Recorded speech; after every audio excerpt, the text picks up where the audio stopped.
Hello, everyone. So, I have just a tip for anybody out there that has a dog that has pink eye or even kennel cough. It's an at-home remedy called Gladial Silver.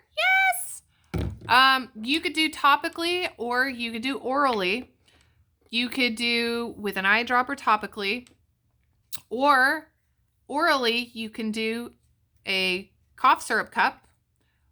1 teaspoon per 10 pounds is what I would recommend twice a day.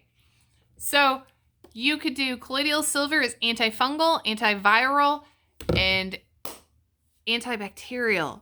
Remember that. It's going to take care of your respiratory issues in your pets. So jump on, get some.